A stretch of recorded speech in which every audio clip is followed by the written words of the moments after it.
참 우리 출판사가 이런 식으로 광고 좀 해주면 좋겠다 했는데 마지막에 내 이야기가 나오는 거예요. 이게 뭐지 이랬어요. 제 책 광고인지 몰랐어요. 실력이 있다는 게 확 느껴졌습니다. 독자에게 제가 하고자 하는 말이 전달이 되기 쉽게끔. 사실 저 말고도 많은 출판사가 모티브 좋습니다는 이야기를 되게 많이 하던데요.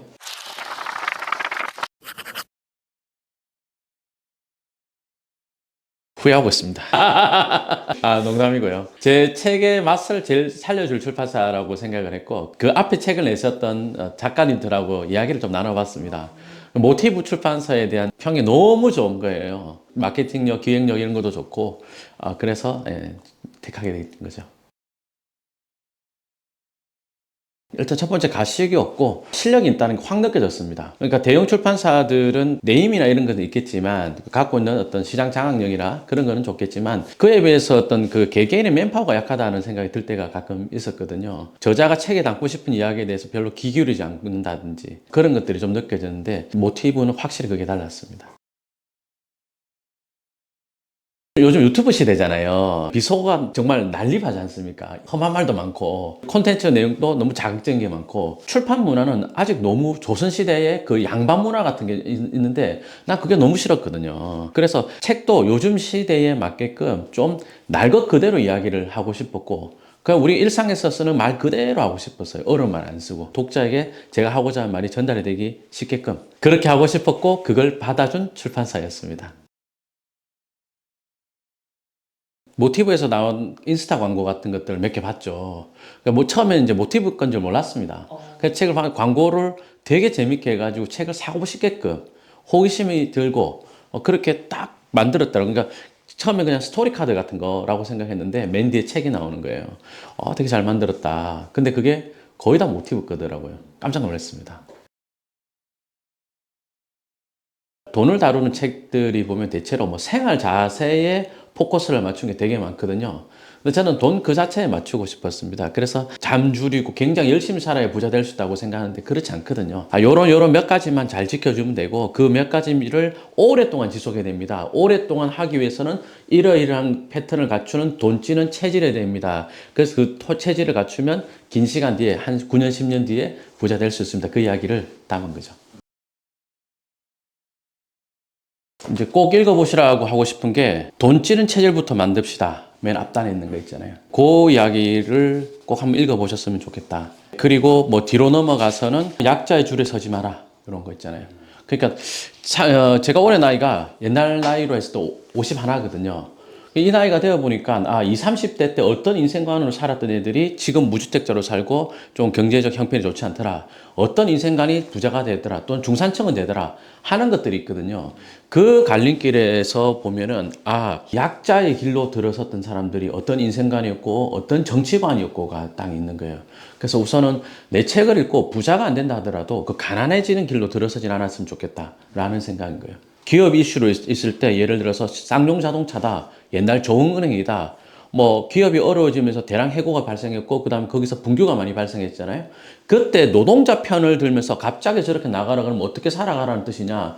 기업이 잘못했네. 기업가들이 잘못 경영하고 의사결정한 것 때문에 노동자를 피해보내. 그런 측면이 있는 거 맞아요. 그러나 그런 관점으로 세상을 보는 사람들이 내 나이 되니까 거의 다 가난하더라는 거예요. 근데 회사가 성과를 못 내고 했으면 어쩔 수 없이 되는 거지. 주주들도 손해를 받지 않느냐. 직원들은 회사를 그만두고 직장을 옮기면 되지만 주주들은 저 어마어마한 피해를 보는 거라고. 저렇게 자기 걸 모든 걸 다 내던져서 창업했는데 기업이 나빠지면 굉장히 더 큰 손해다. 이 둘 다 맞는 말이에요. 그러나 어느 쪽 관점을 보느냐에 따라서 내 나이 때 되니까 그래도 집이라도 한 채 있고 월 수입도 어느 정도 되는 사람이 있고 아니면 지금도 여전히 어려운 사람이 있고 그런 데서 갈리더라고요. 모티브가 굉장히 저자의 지향점을 두고 있는 그런 출판사예요. 저자가 차마 말을 못하지만 출판사가 이런 기획을 좀 해줬으면 좋겠다. 손이 많이 가는 것들이 있잖아요. 그런 거. 또 이런 인터넷 광고를 해주면 좋겠다. 이런 것들. 그런 것들을 알아서 먼저 해주시고 그런 것들이 너무 좋았어요. 사실 저 말고도 많은 출판사가 모티브 좋습니다는 이야기를 되게 많이 하던데요. 광고가 광고인 줄 몰랐어요. 그냥 어떤 삶의 지혜 같은 것들이 카드 뉴스처럼 쭉 나와요. 그러다가 이렇게 되고 싶으면 이 책을 읽으세요라고 나오더라고요.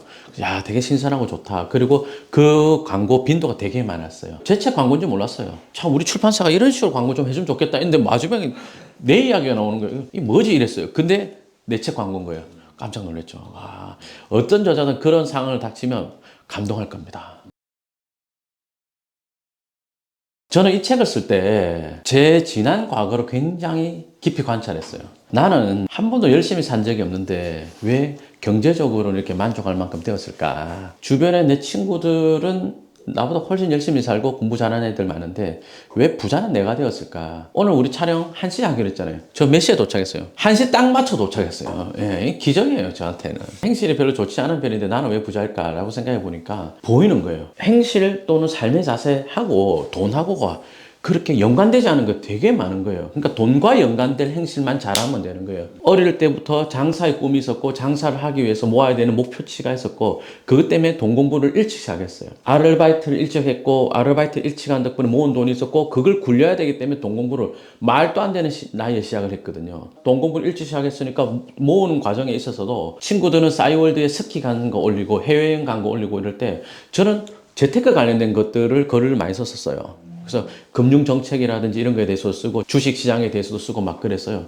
그러다 보니까 좋은 옷, 명품 소비 같은 걸 못하는 그에 대해서 그렇게 부럽지가 않은 거예요. 돈 공부를 일찍 한 덕분에 그거 된 거죠. 극단적으로 아껴라라는 가르침은 누구든지 할 수 있거든요. 근데 힘들어요, 그걸 하기가. 그래서 극단적으로 아껴야 됩니다라고 하지 말고 돈 공부를 일찍 시작하세요. 자연스럽게 아껴줍니다.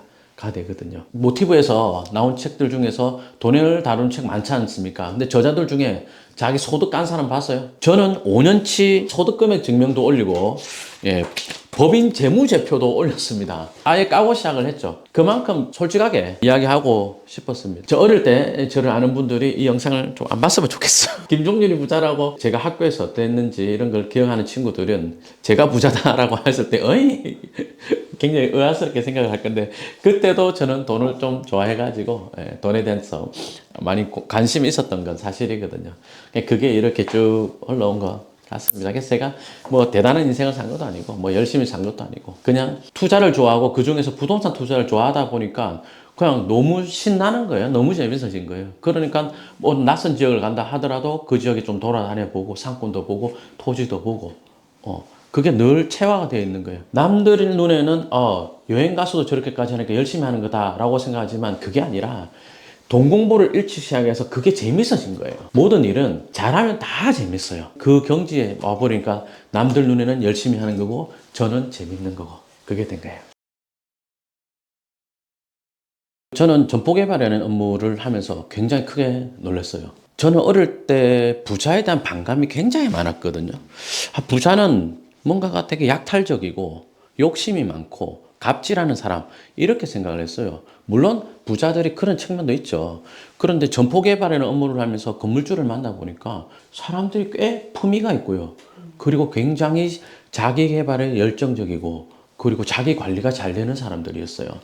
제가 부산시 해운대구 반여동 출신입니다. 반여동 번지가 제가 살던 집 주소입니다. 결혼 전 이야기인데 이제 소개팅 자리가 들어왔어요. 날짜를 잡고 기다리고 있는데 그 사람 부모님 어디 사느냐라고 그 상대방이 저한테 물은 거예요. 그래서 우리 부모님 반여동 산다. 그러니까 답변이 반여 2동 3동은 아니죠. 아니요 2동인데요 이랬어요. 소개팅 다음에 하자. 그게 이제 철거민 수용하려고 만든 동네였거든요. 그 동네 분들이 다 그런 건 아닌데 그 문화라는 게 있잖아요. 문화가 부자에 대해서 굉장히 적대시하고 또 돈에 대해서 굉장히 위선 떨고 그런 게 되게 심한데 그런데 그러면서 열심히 사는 사람 한 명도 없어요. 낮부터 술 마시고 저녁 되면 술 안 먹는 어른 한 명도 없어요. 자기 개발하는 사람 하나도 없고 자기가 가난한 거 다 세상 탓이고 이런 사람들이었거든요. 그런 분들 만나다가 건물주를 만나니까 너무 좋은 거예요. 이 사람의 레벨 차이가 너무 난다 이런 게 들었습니다. 그리고 뭐 가깝게는 사당역 앞에 제 반지하 살이할 때 우리 주인집 아줌마 예? 주인 아줌마 엄청난 분이었어요. 지금 저보다 나이가 더 젊은 분인데 그분 신혼 때 시부모님 모시고 살면서 조금씩 해가지고 모으고 해가지고 그 집을 하나 샀거든요. 그때 그 집을 얼마에 샀습니까? 물어보니까 6억이더라고요.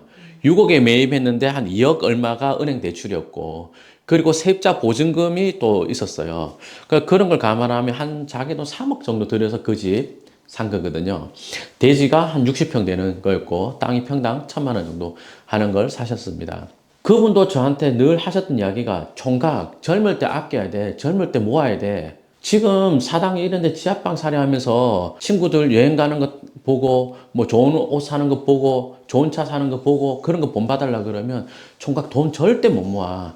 결혼 전에 애기 없을 때 그때 바짝 모아놓고 그때 굴릴 거 모아놔야 돼. 나도 그랬어 라고 이야기해 주시는 거예요. 그런 걸 겪으면서 부자에 대한 생각이 굉장히 긍정적으로 바뀌었고요. 실제로 저한테 길을 알려준 사람들 역시 거의 다 부자들이었어요. 그렇게 하나하나 밟아가지고 고집 마련한 사람이거든요. 그런데 어떻게 그런 사람을 비난적으로 볼 수 있어요? 아니죠. 사회는 그런 걸 자꾸 조장하는 세력들이 있는 거예요.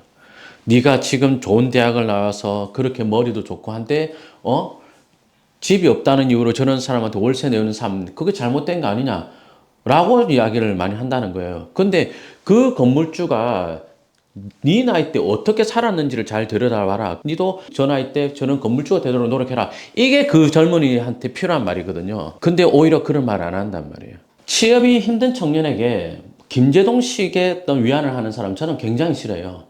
뭐 김제동이 뭐라 그랬어요? 취업 잘 되는 세상을 만들어 주든가 이리 말했잖아요. 그러면서 청년들 그 환호를 샀죠. 그런데 다른 한쪽에서 뭐라 그랬어요? 이 편의점 알바하는 은혜가 월급을 좀 더 많이 받았으면 좋겠습니다. 이런 말도 했거든. 최저임금 인상을 하면서 어떻게 일자리가 많이 늘어날 수 있어요? 그러니까 그 사람은 그러니까 그런 식의 어떤 선동하는 사람들은 젊은이들이 귀 기울이지 말았으면 좋겠어요. 진짜 청년을 위한 거라면 어떻게 하면 취업할 수 있는지 또는 취업이 정 힘들면 어떤 창업을 할 수 있는지 그런 길을 알려주는 게 청년한테 도움 되는 거죠. 제가 청년일 때 저는 건물주로부터 그런 도움을 많이 받았죠. 건물주들 만나면 이런 이야기를 많이 했어요. 저는 부산의 철거민 동네 출신이고요. 사당 지하방살이를 하고 있고요. 부동산 점포 개발을 하고 있습니다. 제가 사장님의 조카쯤 된다면 지금 무슨 공부를 하면 좋겠습니까? 이런 이야기를 정말 많이 했어요. 회사 업무는 업무대로 하고 그걸 꼭 물어봤어요. 웬만한 건물주들이 다 이래라 저래라 이야기를 너무 좋은 이야기를 많이 했어요. 그걸로 책을 하나 내도 될 만큼 양이 많아요. 진흥 아파트에 거주하는 굉장히 비호감 건물주였어요. 저랑 말도 못하게 싸웠어요. 월세를 너무 많이 올리라는 거예요. 아니 세입자가 이렇게 했는데 어떻게 월세를 그렇게 폭압적으로 올릴 수 있느냐 엄청 싸웠어요. 근데 그 건물주랑 결국은 내가 끝까지 그 사람 조건을 수용 안 해버리니까 뭐 소송하겠다 내용증명 날라오고 내용증명 날라오면 또 응대하고 회사 찾아오고 난리 진짜 많이 싸웠어요. 결국은 회사 실장님이 나서서 합의를 해서 도장을 찍었거든요. 나는 그만큼 회사 월세를 주고 싶지 않았어요. 우리 매출 수준에서 너무 높았기 때문에. 근데 결국은 이제 그렇게 합의가 됐는데 합의를 한 날 그 건물주한테 그 사장님은 직장생활을 하셨다는데 어떻게 이런 건물을 사게 됐느냐라고 물어봤어요. 나는 내가 업무기 때문에 어쩔 수 없이 사장님한테 그렇게 불손하게 했지만 사장님이 어떻게 그랬는지 너무 부럽고 배우고 싶다 그랬어요. 그 김대리 오늘 시간 있나라는 거예요. 자기 다른 점포를 보여주는 거예요. 그분이 IMF 때 내 이거 샀다. 현대건설이 어려워져가지고 자기들이 갖고 있는 우량 자산을 다 매각을 했는데 우리나라가 망하지 않는 이상 강남역 출구 앞에 이런 자리가 망하겠냐. 4억 5천 정도의 상가를 산 거예요. 근데 월세가 1,000만 원이야. 우와 씨. 근데 1,000만 원인데 더 올리려고 하신 거였거든요. 그때 당시에 평당 임대료가 50만 원 정도 했었죠. 근데 더 올리려고 하니까 난 그때 너무 미웠거든. 근데 지금 그 자리 월세가 평당 100만 원 정도 합니다. 남들이 움츠러들 때 움츠러든 게 잘하는 것이 아니구나라는 것을 또 한번 배웠고 글로벌 금융위기랑 궤를 맞춰가지고 우리도 2008년부터 13년까지 부동산 경기 되게 안 좋았죠. 저는 그때 돈을 많이 벌었어요.